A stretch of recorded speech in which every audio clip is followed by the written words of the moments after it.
ช่างเนี่ยจะต้องเอาเสาเข็มเนี่ยผ่านกลางตัวบ้านตรงนี้นะครับสมมุติว่าถ้าคุณลูกค้าจะตอกเสาเข็มยกตัวอย่างเช่นเป็นเสาเข็มไมโครพายนะครับเสาเข็มไมโครพายเนี่ยจะต้องเอาเครื่องตอกเนี่ยขับเข้ามาในกลางตัวบ้านเลยเพื่อที่จะเคลื่อนย้ายตัวเครื่องตอกบ้านหลังนี้นะครับมีความลึกนะครับตั้งแต่ตัวบ้านนะครับถึงรั้วโครงการเนี่ยประมาณ3 เมตร 50โดยประมาณนะซึ่งตรงนี้เนี่ยเราสามารถลงเสาเข็มเป็นเสาเข็มขนาด4 เมตรได้ทำไมจะต้องตั้งเสาเยอะขนาดนี้เนื่องจากนะครับโครงสร้างเนี่ยเราตั้งเหมือนกับสแตนด์อะโลนคือลงเสาเข็มแล้วก็ยืนด้วยตัวของเขาเอง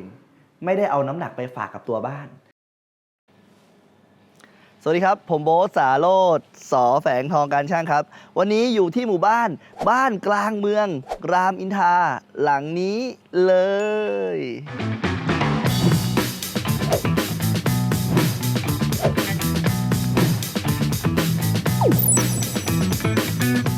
โครงการบ้านกลางเมืองนะครับเราเคยไปถ่ายมาแล้วหลายหลังนะแล้วก็เคยอธิบายกันแล้วด้วยนะครับว่าเวลาซื้อบ้านกลางเมืองเนี่ยเขามีกติกาว่ายังไงบ้างก่อนอื่นต้องบอกนะครับว่าบ้านกลางเมืองเนี่ยเป็นโครงการของ AP ไทยนะซึ่งเป็น developer เจ้าดังของประเทศไทยเลยแล้วผมก็ชอบบ้านของ AP มากๆนะครับไม่ว่าจะเป็นพรีโน่บ้านกลางเมืองนะแล้วก็ต้องบอกว่าในส่วนของพีโน่เนี่ยอันดับแรกเนี่ยจะมีพีโน่หลายพีโน่มากเลยจะเป็นแกนพีโน่บ้างเดอะพีโน่บ้างนะครับแล้วก็บ้านกลางเมืองเนี่ยก็มีหลายบ้านกลางเมืองดีเอล่าบ้านกลางเมืองอะไรต่างๆของเขานะครับถ้าเป็นพีโน่คือทาวน์โฮม2 ชั้นบ้านกลางเมืองทาวน์โฮม3 ชั้นนะครับขยับแบรนด์ขึ้นมาอีกหน่อยถ้าผมจำไม่ผิดก็คือเซ็นโทรก็จะเป็นบ้านเดี่ยวนะครับเป็นบ้านเดี่ยวขนาดก็ถือว่าใหญ่แล้วนะปัจจุบันแต่ก่อนมันจะเป็นหลังเล็กเนาะเดี๋ยวนี้หลังค่อนข้างใหญ่แล้วนะครับแล้วก็ขยับขึ้นไปอีกก็เป็นเดอะซิตี้นะครับแล้วก็จะเป็นเดอะพาราโซนะของ AP เนี่ยเขาจะมีกฎระเบียบค่อนข้างเข้มงวดเลยใครซื้อหมู่บ้านของเขาเนี่ยผมเชื่อนะครับว่าเป็นการคัดคนในตัวคนที่มีระเบียบวินัยถึงจะอยู่แล้วก็โอเคนะแต่ถ้าใครที่ไม่ค่อยมีระเบียบวินัยเนี่ยผมมองนะว่าน่าจะต้องปรับตัวค่อนข้างเยอะนะครับทีนี้ก่อนอื่นต้องบอกว่าอย่างตรงนี้นะครับเป็นโซนพวกสระว่ายน้ำหรือสปอร์ตคลับอะไรต่างๆเนี่ยนะครับก็ต้องบอกว่าในโซนของตรงนี้เนี่ยนะครับเขาก็จะมีกติกาของเขาด้วยเช่นเดียวกันนะครับแต่ถ้าเป็นลูกบ้านนะคุณผู้ชมนะก็เข้าไปใช้บริการได้เลยนะครับเรามองมาที่ตัวบ้านนิดนึงที่ตัวบ้านสังเกตนะบ้านหลายๆหลังเลยเนี่ยนะครับเขาจะห้ามทำหลังคาหน้าบ้านคุณผู้ชมเพราะว่าในส่วนของตรงนี้เนี่ยเขาอยากให้รูปลักษณ์หรือรูปแบบของในหมู่บ้านเนี่ยเป็นแบบเดียวกันก็คือคุมโทนนะครับมูดแอนโทนเนี่ยคุมแน่นอนนะครับแล้วก็2คือคุมเรื่องระเบียบเรื่องของสถาปัตยกรรมนะครับในส่วนของตรงนี้เนี่ยเขาจึงมีหลังคาที่เป็นผ้าใบมาให้นะครับซึ่งหลังคาที่เป็นผ้าใบแบบนี้นะครับก็คือโครงการเขาแถมมาให้และเขาจะมีอยู่ในระเบียบของสัญญาเลยว่าห้ามรื้อออกแล้วก็ห้ามไปต่อเติมโรงจอดรถนะครับทีนี้บางคนก็ถามว่าบ้านผมซื้อผมจ่ายตังค์มาห้ามผมได้ยังไงผมไม่ยอมผมจะทำนะครับในส่วนของตรงนี้ผมก็ต้องบอกว่าใครที่อยู่บ้านกลางเมืองใครที่เป็นลูกค้าเขาลองคอมเมนต์มานิดนึงนะฮะว่าเขาจัดสรรยังไงเขามีกติกายังไงเพื่อที่จะให้ทุกคนเนี่ยไม่ได้ทำหลังคาบ้านเลยแล้วก็ทำเป็นแบบเดียวกันหมดตรงนี้เนี่ยผมก็ไกด์ไลน์นิดนึงนะเขาจะมีข้อระเบียบก่อนซื้อบ้านตรงนี้นะเขามีข้อระเบียบก่อนซื้อบ้านแต่ถ้าใครเคยอยู่ไปแล้วประมาณสัก 4-5 ปีเนี่ยนะครับพอจัดตั้งเป็นนิติบุคคลแล้วโครงการขายเสร็จหมดแล้วเนี่ยคุณจะรื้อผ้าใบออกแล้วคุณต่อเติมได้ตรงนี้ไม่ผิดแต่ถ้าในระหว่างที่โครงการขายเนี่ยเขาห้ามทำตรงนี้ผมบอกเป็นคร่าวๆก่อนใครเคยอยู่บ้านกลางเมืองคอมเมนต์มาว่าเขามีกติกาว่ายังไงบ้างนะครับทีนี้เข้ามาดูด้านในก่อนนะครับตรงนี้เนี่ยที่ผมเกริ่นไปทั้งหมดเนี่ยก็อยากให้คนที่กำลังซื้อบ้านหรือกำลังหาบ้านเนี่ยได้เข้าใจนะครับไม่ใช่ว่าแบรนด์เขาไม่ดีนะแต่ว่าเขามีกฎระเบียบข้อบังคับในของเขาอยู่ด้วยเช่นเดียวกันนะครับแล้วเขาสามารถบังคับเจ้าของเงินเจ้าของบ้านได้ยังไงตรงนี้เนี่ยเป็นอะไรที่แบบโอ้โหผมนี่ loyalty และ respect มากๆเลยว่าแบรนด์เขาแข็งแกร่งจริงนะครับทีนี้พอเดินเข้ามาด้านในคุณผู้ชมในส่วนของตรงนี้อย่างที่ผมเรียนได้ทราบนะเป็นผ้าใบปกติเลยและพื้นตรงนี้เนี่ยโดยส่วนมากแล้วก็คือสามารถปูกระเบื้องได้นะครับแต่หลังคาหรือสถาปัตยกรรมที่อยู่หน้าบ้านเนี่ยทำไม่ได้นะครับงานของเราที่ได้งานส่วนมากบ้านกลางเมืองก็เป็นต่อเติมหลังบ้านคุณผู้ชมซึ่งในงานต่อเติมหลังบ้านเนี่ยตรงนี้ต่อเติมนะครับเป็นห้องครัวคุณจะเป็น2 สเต็ป1 สเต็ปหรือยังไงก็ได้แต่กติกายังมีอยู่นะครับว่าคุณสามารถต่อเติมเนี่ยชิดผนังรั้วได้ไหมหรือเว้นจากรั้วมากี่เซนติเมตรคลิปนี้เดี๋ยวผมจะอธิบายให้ฟังนะครับต่อไปนะครับเดี๋ยวเชิญมาด้านในนะครับเมื่อเข้ามาด้านในแล้วตรงนี้นะครับอย่างที่ผมเรียนได้ทราบหลายๆคลิปก็คือเราจะทำการปูบูชีทให้นะซึ่งตรงนี้เนี่ยเป็นการโปรเทคพื้นนะครับ บูชีตจริงๆแล้วเนี่ยนะครับเราใช้หน้างานต่อหน้างานเลยเรากางใหม่ให้ตลอดเพราะว่าเวลาช่างทำในระหว่างที่ทำเนี่ยก็เดินเหยียบไปเหยียบมามันก็ยับมันก็ยุ่ยยี่หมดนะครับดังนั้นเราแกะแพ็คใหม่ให้หมดเลยนะครับจริงๆบูชีตเนี่ยเราให้ต้องบอกว่าให้ท่านเจ้าของบ้านเนี่ยแล้วก็ปูให้เนี่ยหลายจุดเหมือนกันนะครับเพื่อที่จะเป็นการโปรเทคในส่วนของตัวบ้านยิ่งเป็นทาวน์โฮมหลังกลางแบบนี้นะครับเราต้องยิ่งโปรเทคเลยเพราะว่าในส่วนของตรงนี้เนี่ยถ้าเราไม่ได้ทำการคุมหรือทำการปูเนี่ยนะครับมันอาจจะส่งผลกระทบเช่นพื้นกระเบื้องอาจจะเป็นรอยได้นะครับเพราะว่าเวลาซื้อบ้านใหม่ๆเนาะตอนคุณไปตรวจบ้านไปตรวจอะไรพวกนี้คุณก็ตรวจอย่างละเอียดแต่พอช่างต่อเติมเข้ามาพื้นคุณจากสวยๆก็เป็นรอยเป็นด่างเป็นอะไรพวกนี้เราก็ไม่อยากให้มันเกิดขึ้นนะครับเราก็ดูแลเป็นอย่างดีนะครับส่วนวัสดุต่างๆนะครับเราต้องขออนุญาตเอาไว้ในตัวบ้านเพราะว่ามันมีราคาทั้งหมดเลยไม่ว่าจะเป็นตู้แขวนนะครับหรือจะเป็นนี่เลยฮูดดูดควันนะครับยี่ห้อเฮฟเฟเล่ด้วยนะครับจะเป็นเตาแก๊สอะไรต่างๆเราก็ขอวางไว้ด้านในนะครับตรงนี้เป็นอุปกรณ์ที่มีราคาค่อนข้างสูงนะซึ่งเวลาการทำงานหรือต่อเติมทาวน์โฮมหลังกลางเนี่ยจะต้องเดินผ่านกลางตัวบ้านเพื่อที่จะออกมาที่หลังบ้านตรงนี้นะครับดังนั้นเนี่ยเวลาช่างจะเข้ามาทำงานเนี่ยนะครับเริ่มตั้งแต่การลงเสาเข็มเลยคุณผู้ชมช่างเนี่ยจะต้องเอาเสาเข็มเนี่ยผ่านกลางตัวบ้านตรงนี้นะครับสมมุติว่าถ้าคุณลูกค้าจะตอกเสาเข็มยกตัวอย่างเช่นเป็นเสาเข็มไมโครพายนะครับเสาเข็มไมโครพายเนี่ยจะต้องเอาเครื่องตอกเนี่ยขับเข้ามาในกลางตัวบ้านเลยเพื่อที่จะเคลื่อนย้ายตัวเครื่องตอกเพราะว่าเครื่องตอกเนี่ยเขาจะต้องใช้เป็นเครื่องแล้วก็มีตุ้มนะครับในการตอกซึ่งน้ำหนักที่มันหนักมากๆก็คือน้ำหนักของตุ้มนี่แหละตุ้มเนี่ยแค่สี่เหลี่ยมประมาณนี้นะครับประมาณนี้ประมาณโอบของผมเนี่ยนะครับประมาณนี้น้ำหนัก 1.2 ตันก็คือน้ำหนักเท่ากับรถอีโคคาร์คันหนึ่งเลยนะครับไม่รวมเครื่องตอกอีกนะครับดังนั้นเนี่ยน้ำหนักมากขนาดนั้นเนี่ยจะต้องผ่านกลางตัวบ้านเราจึงจะต้องทำการโปรเทคพื้นตรงนี้ให้เป็นอย่างดีเลยนะครับหรือได้อีกกรณีหนึ่งนะครับสมมุติว่าไม่เอาเสาเข็มไมโครพายจะเอาเป็นเสาเข็มหกเหลี่ยมเสาเข็มหกเหลี่ยมเนี่ยถ้าเป็นทาวน์โฮมหลังกลางโดยส่วนมากแล้วนะถ้าพื้นที่หลังบ้านเนี่ยมีความลึกประมาณสัก2 เมตรเนี่ยเราจะลงเสาเข็มให้ยาวถึง3 เมตรเพราะว่าเราจะใช้เทคนิคในการแบกแล้วก็ในการหลบนะครับต้องบอกก่อนนะสมมุติว่าอันนี้คือเสาเข็มผมหาอะไรหน้างานได้ผมสมมุติให้หมดสมมติว่านี่คือเสาเข็มจริงๆเนี่ยเขาจะยาวท่อนหนึ่ง3 เมตร3 เมตรเอาอะไรดีนี่ได้นี่คุณผู้ชมนะฮะเอานี้ก็ได้3 เมตรนี่คือยาวจริงๆอันเนี้ยต้องบอกว่าไม่ถึง3 เมตรนะถึงไหมเกือบได้อยู่เนาะ3 เมตรเนาะ3 เมตรสมมติว่าอันนี้คือเสาเข็ม3 เมตรแต่น้ำหนักมันหนักกว่านี้นะครับน้ำหนักมันหนักกว่านี้มากเขาก็จะแบกเขาจะไม่ได้แบกคนเดียวนะเพราะมันเป็นเสาปูนเขาก็จะแบกกันประมาณสัก2 คน3 คนแบกเสร็จเขาก็ต้องเดินผ่านตรงเนี้ยฮึบกลางตัวบ้านพอผ่านกลางตัวบ้านเสร็จใช่ไหมเขาก็ต้องเอาเสาเข็มเนี่ยทิ่มออกไปเพื่อที่จะให้มีองศาในการกลับตัวของเสาเข็มแล้วก็ทำให้เสาเข็มเนี่ยอยู่ในแนวทะแยงแล้วก็ทิ่มลงไปในหลุมนะครับดังนั้นเนี่ยเสาเข็มเนี่ยที่มีความยาว3 เมตรเนี่ยตรงนี้นะฮะต้องบอกให้เลยว่าคุณเนี่ยจะต้องแบกผ่านกลางตัวบ้านแล้วก็ต้องทำให้เสาเข็มอันนี้มีจุดหมุนเพื่อที่จะเอาไปลงในตามจุดต่างๆด้วยนะครับดังนั้นเนี่ยทาวน์โฮมที่มีหลังบ้านนะครับสมมุติว่าความลึกแล้วกันความลึกตั้งแต่ตัวบ้านตรงนี้คุณผู้ชมตั้งแต่ตัวบ้านตรงนี้เลยยาวไปถึงรั้วของบ้านถ้าเพื่อนบ้านยังไม่ต่อเติมเราสามารถใช้เสาเข็มขนาด3 เมตรได้เลยถามว่าทำไมถ้าเพื่อนบ้านต่อเติมแล้วเนี่ยมันจะมีผนังมาขวางและไอ้ตัวเสาเข็มของเราเนี่ยมันจะไม่สามารถผ่านไปได้นะครับแต่บ้านหลังนี้บ้านหลังนี้ตากล้องเข้ามาบ้านหลังนี้นะครับมีความลึกนะครับตั้งแต่ตัวบ้านนะครับถึงรั้วโครงการเนี่ยประมาณ3 เมตร 50โดยประมาณนะซึ่งตรงนี้เนี่ยเราสามารถลงเสาเข็มเป็นเสาเข็มขนาด4 เมตรได้นะครับแต่ถ้าเพื่อนบ้านต่อเติมหลังบ้านไปแล้วลงไม่ได้นะเพราะไม่ติดผนังของเพื่อนบ้านแต่ถ้าเพื่อนบ้านยังไม่ต่อเติมพื้นที่ลึก3 เมตร 50สามารถลงเสาเข็มยาว3 เมตรได้แต่ถ้าเป็นไซส์มาตรฐานฟังผมนะไซส์มาตรฐานตัวบ้านไปถึงรั้ว2 เมตรก็คือหลังบ้านมีความลึกแค่2 เมตรนะครับในกรณีที่1ก็คือถ้าเพื่อนบ้านยังไม่ต่อเติมสามารถลงเสาเข็มหกเหลี่ยมยาวได้3 เมตรเพราะว่าเวลาแบกเข้ามาเนี่ยเราทิ่มเสาเข็มเนี่ยก็คือยื่นออกไปเนี่ยเกินรั้วก็คือเลยไปถึงเพื่อนบ้านแต่ไม่โดนเพื่อนบ้านนะไม่ถูกความเสียหายไม่โดนอะไรต่างๆนะครับดังนั้นสามารถเอาเลยออกไปแล้วก็สามารถบิดเสาเข็มได้เพื่อที่จะเอามาลงในจุดที่ต้องการนะครับในกรณีถ้าเพื่อนบ้านไม่ต่อเติมนะในกรณีที่2คือถ้าเพื่อนบ้านต่อเติมคุณแบกเสาเข็มเข้ามา3 เมตรคุณไม่สามารถหมุนเสาเข็มได้เลยเพราะว่าคุณติดผนังของเพื่อนบ้านเนี่ยติดผนังของเพื่อนบ้านอย่างแน่นอนนะครับดังนั้นถ้าเพื่อนบ้านต่อเติมแล้วก็หลังบ้านคุณมีความลึกตามมาตรฐานคือ2 เมตรถามว่าทำไมต้อง2 เมตรล่ะ เพราะว่าตามกฎหมายแล้วถ้าคุณมีช่องเปิดไม่ว่าจะเป็นหน้าต่างหรือประตู จะต้องห่างจากรั้วอย่างต่ำๆคือ2 เมตรอันนี้คือกฎหมายแล้วก็หมู่บ้านจัดสรรเนี่ยเขาจะสร้างกันก็คือขั้นต่ำคือ2 เมตรดังนั้นถ้าคุณจะใช้เสาเข็ม3 เมตรนะครับคุณไม่สามารถทำได้นะเพราะว่าเพื่อนบ้านต่อเติมแล้วดังนั้นคุณต้องลดขนาดเสาเข็มหรือทำการตัดเสาเข็มให้มันสามารถลงได้ดังนั้นทุกคนจงเข้าใจนะครับเงื่อนไขแต่ละเงื่อนไขมันต่างกันผมขออนุญาตวางอันนี้ก่อนนะ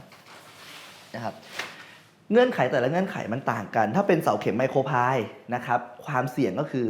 ตัวบ้านของคุณลูกค้าเนี่ยจะเกิดความเสียหายนะครับแล้วก็ที่สำคัญเราจะต้องทำการถอดประตูพวกนี้ออกด้วยทำการถอดประตูพวกนี้ออกนะครับแล้วก็เพื่อที่จะให้เครื่องเนี่ยมันขับเข้ามาได้นะครับทีนี้ปัญหาอีกปัญหาหนึ่งคือพวกประตูเนี่ยอาจจะถอดไม่ยากแต่พวกวงกบพวกรางพวกนี้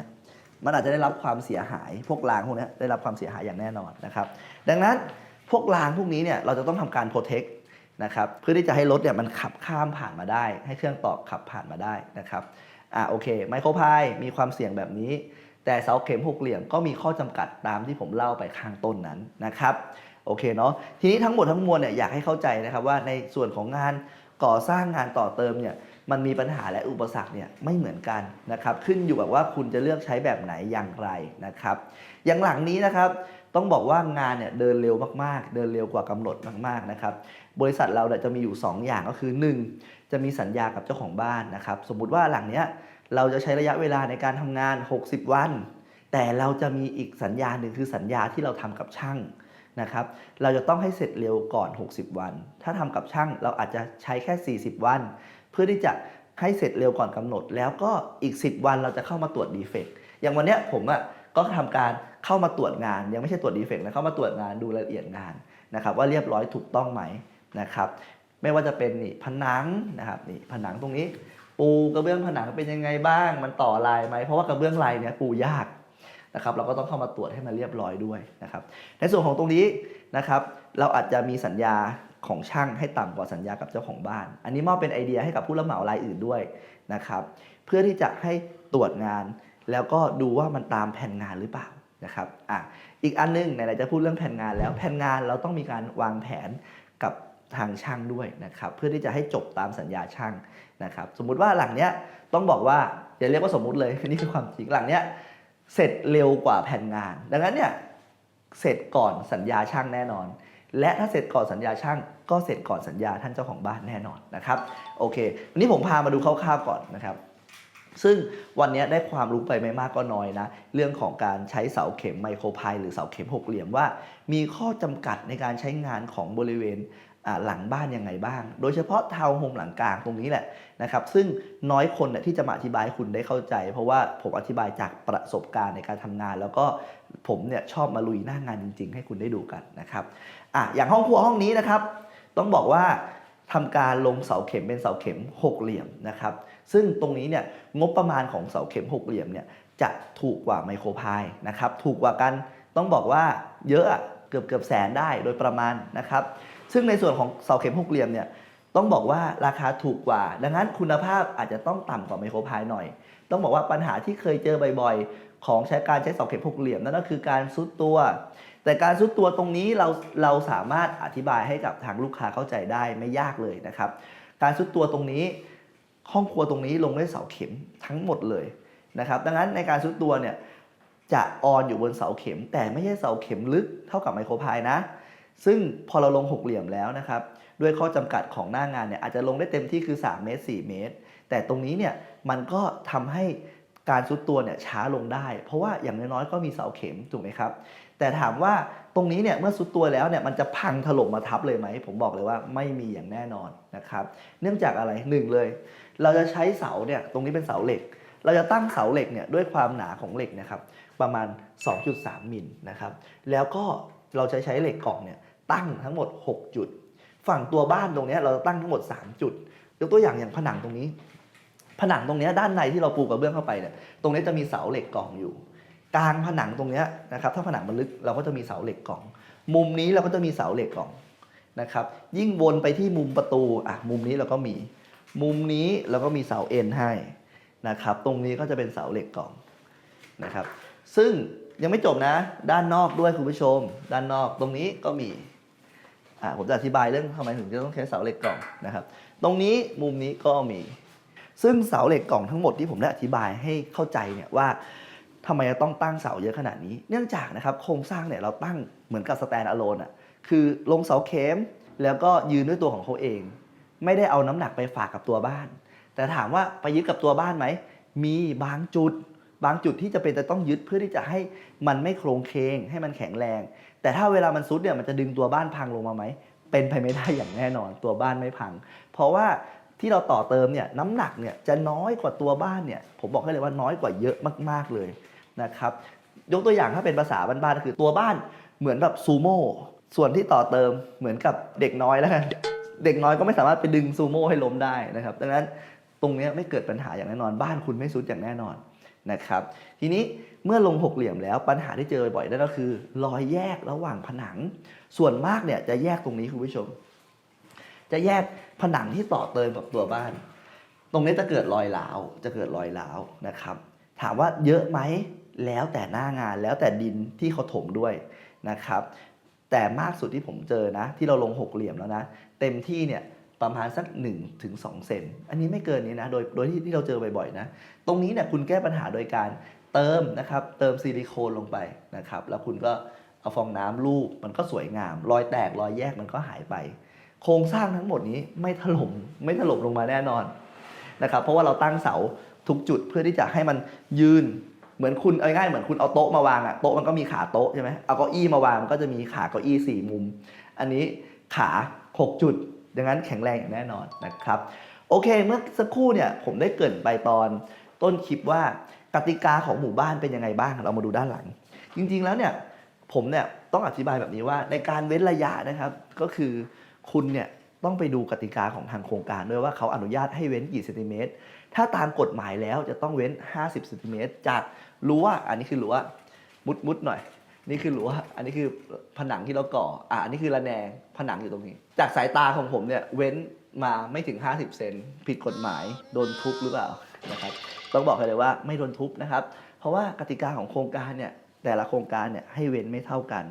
บางโครงการเนี่ยเขามีห้องครัวลึกๆแบบนี้เขามีหลังบ้านให้ลึกๆแบบนี้เขาก็จะให้คุณเว้นเยอะหน่อยเช่นหลังนี้ดูจากสายตาแล้วน่าจะมี30เซนน่าจะ30เซนได้เพราะว่าหลังบ้านเขาลึกก็เว้นเยอะหน่อยโครงการก็เขียนในกติกาตอนซื้อขายแบบนี้นะครับเอาง่ายๆหรือจะไปเพื่อนบ้านของเราเว้นน้อยกว่าเราเว้นน้อยกว่านิดนึงน่าจะเว้นน้อยกว่าประมาณสัก7-10เซนได้นะครับของเพื่อนบ้านเพื่อนบ้านก่อผนังเสร็จหมดแล้วนะครับตรงนี้เนี่ยในการเว้นระยะของเพื่อนบ้านเนี่ยก็ต้องบอกให้เลยว่า